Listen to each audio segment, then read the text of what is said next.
Hello everyone, welcome to Sane Minds. Today I'm going to go ahead and go over Dr. Phil's What You Need to Know About White Privilege segment. I'm going to go ahead and just play the video, get their take on it, and respond to their points. Sometimes it's really hard, not sometimes, all the time, it's really hard to step out of ourselves and look back at ourselves. And today we were talking about a really touchy subject, white privilege. White privilege, we're talking about inherent advantages possessed by a white person on the basis of their race in a society that's characterized by racial inequality or injustice. So the fish you're talking about here are white folks that are swimming in a society and they don't realize that this inures to their benefit. It's not that they said, I'm going to position myself in a way that I have this advantage. It just exists all around them. All right, so just to go ahead on their point about white privilege, first of all, that it's some type of inherent advantage, that we're in a society that has social injustices that are targeted towards minorities, that people that are minorities in the United States are somehow treated worse, or that they are worse off automatically, which isn't true at all in this country. We're very much a merit-based nation and society, to where if you work hard, no one's going to stop you from getting a job.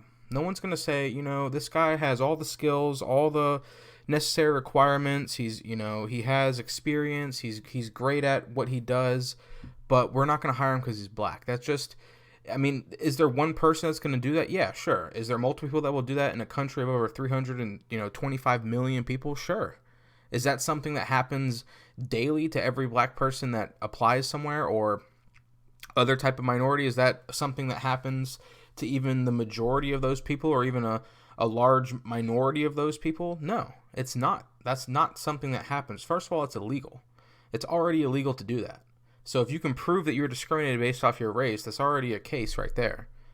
So there is no inherent privilege that white people just have because you might have some sort of advantage because maybe you have a two-parent household and both your parents stayed together and, they had a good income, good job, steady life, and that enabled you to grow up well. That doesn't mean that you had that advantage because of your skin color, though. That was because of actions that people took that took care of you, your parents or their parents. It had nothing to do with they weren't a superhero because they had white skin. That's just ridiculous. Conversation, Dr. Phil, becomes so difficult for so many people because when they think of privilege, they think that they should have socioeconomic advantage. So a lot of white people say, I don't have any kind of white privilege. I'm poor. I had to stand in the food line. My family was on welfare. And so they deny the existence of the privilege because they feel like they're not reaping the financial benefits that are usually associated with the word privilege. Peggy, why do you think white people feel so defensive about this? Because you heard me say at the top, don't turn the channel, because a lot of people said, oh, here we go again. Okay, why do you think people feel defensive about this?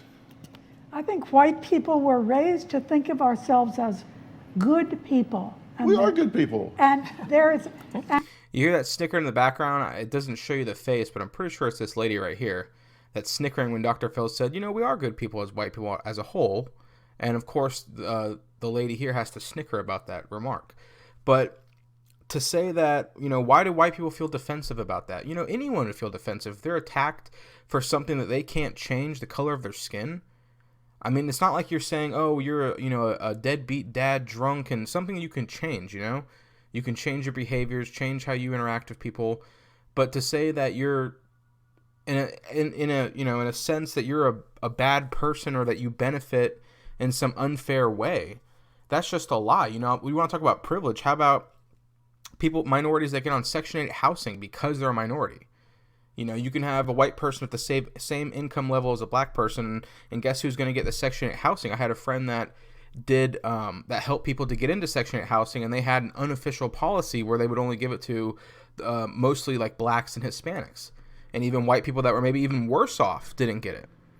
So to say there's some type of privilege, there's also affirmative action where people who are minorities will get a position, even if you're on an equal footing, or maybe even if the white person has more education, more experience, is more qualified for the job. they still won't get it because of affirmative action. So to say who has privilege? Well, who has privilege with the laws? And that would be the minorities. They're the ones that have laws written, into their favor. That's not the case with white people at all.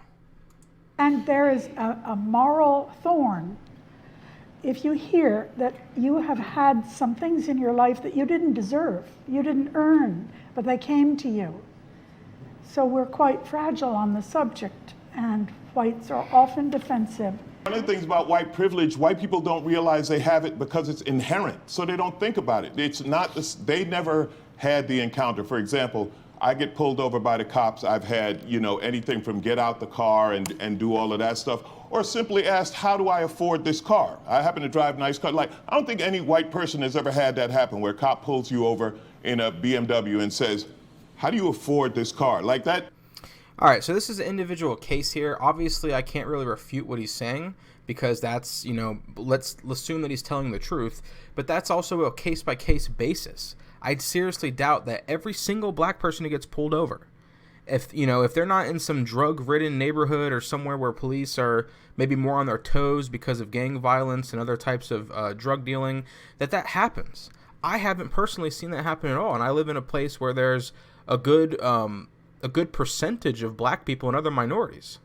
So to say that this is somehow like a daily occurrence, cops just see a black guy driving and pull him over or treat him extremely differently. Like, I mean, I've been pulled over.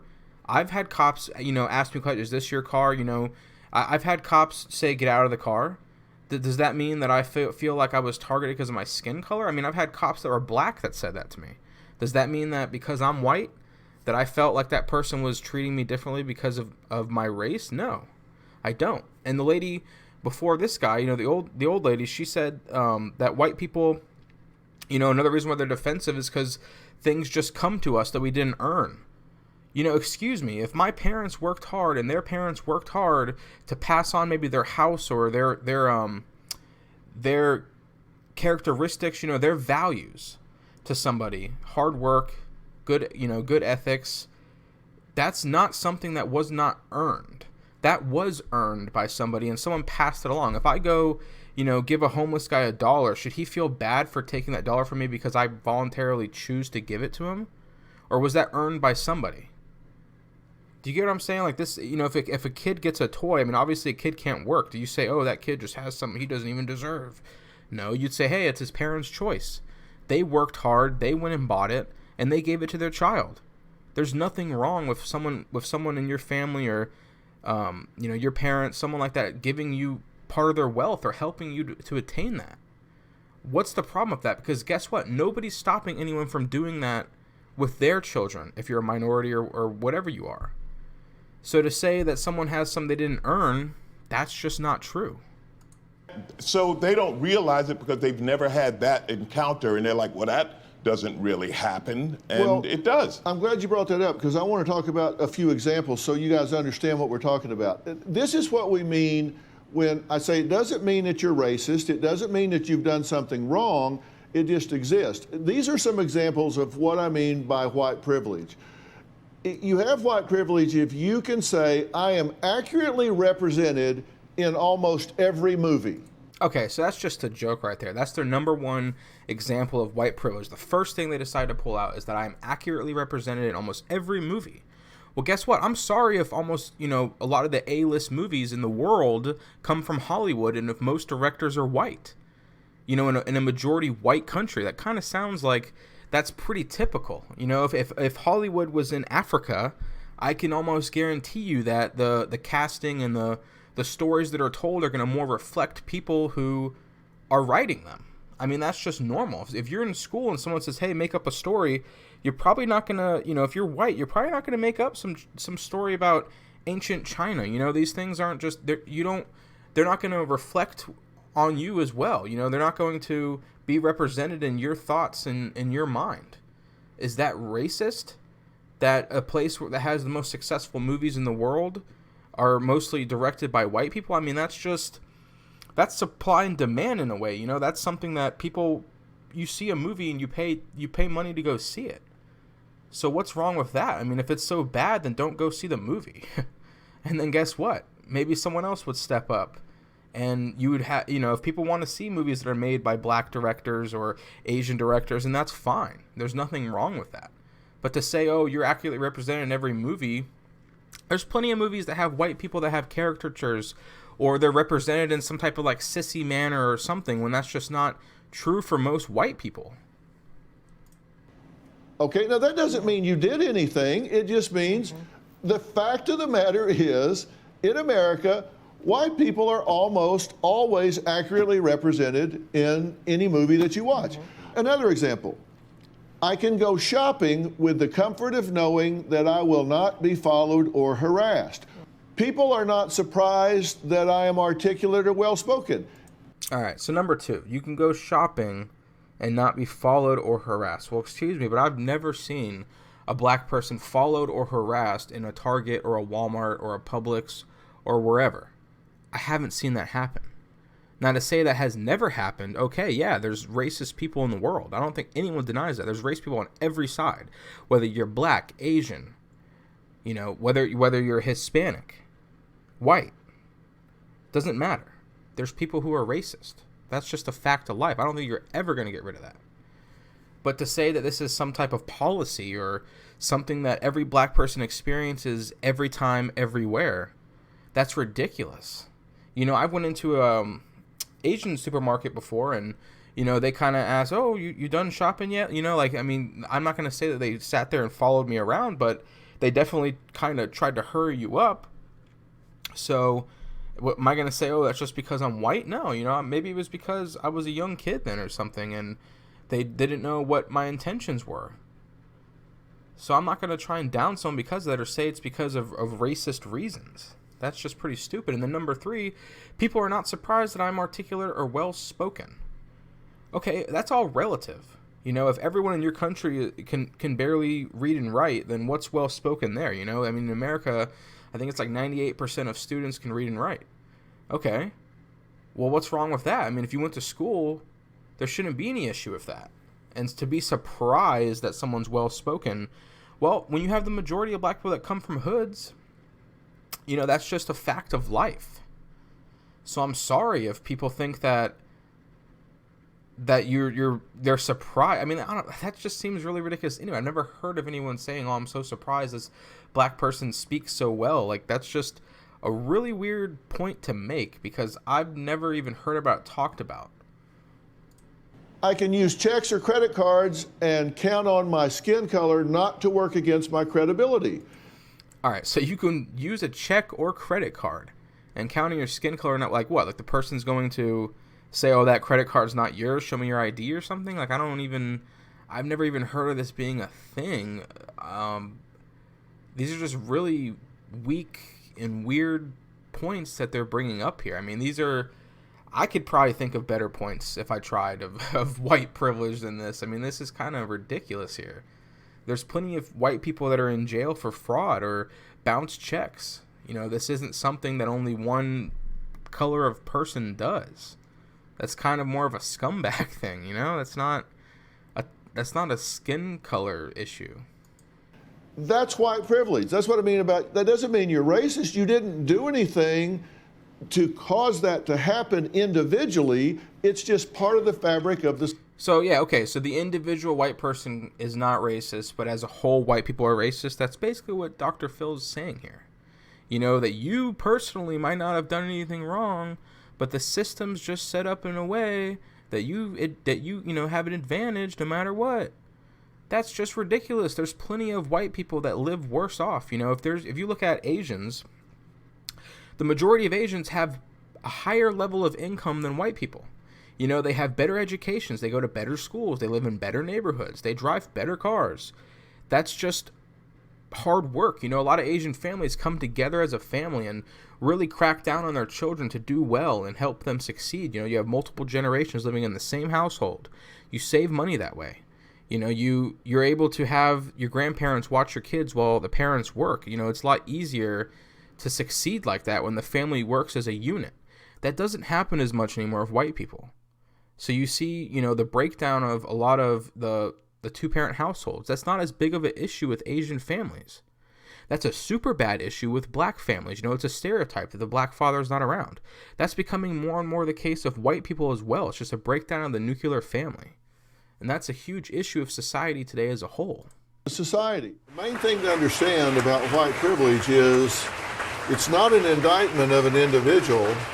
It's just an observation of a social structure.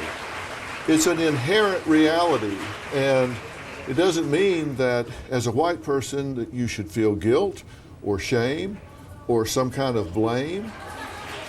So Dr. Phil, if you don't want anyone to feel any guilt or shame or blame, what do you want people to do? I don't even know what he's trying to ask people to do in this segment, really. I mean, there's a lot of other people that talk about white privilege that have more of a open agenda. You know, his is kind of just trying to make you aware of it, I guess. I don't know.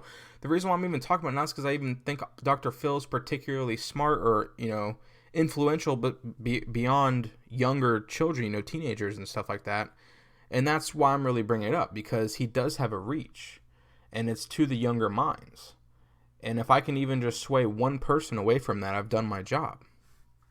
It just means that there is a structure in our society that reflects a racial injustice. And when you say, well, I don't know, that really affects me. Well, it does affect you. And I've used the example, if you're white, you can walk into Target or Neiman's or Kmart and expect to not be followed.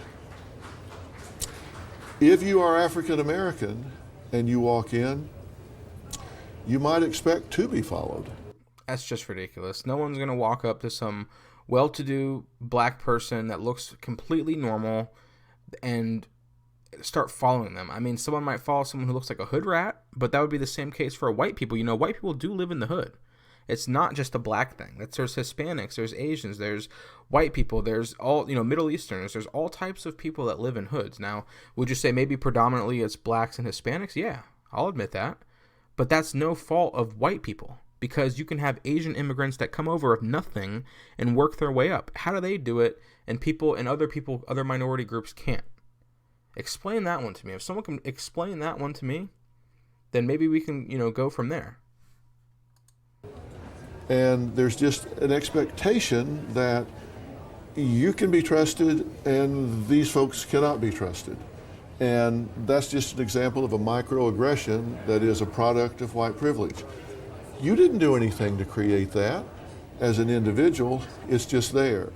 So what do you do about it? You know, reach out. Spend time with people that are different from yourself. Advocate for someone different from yourself.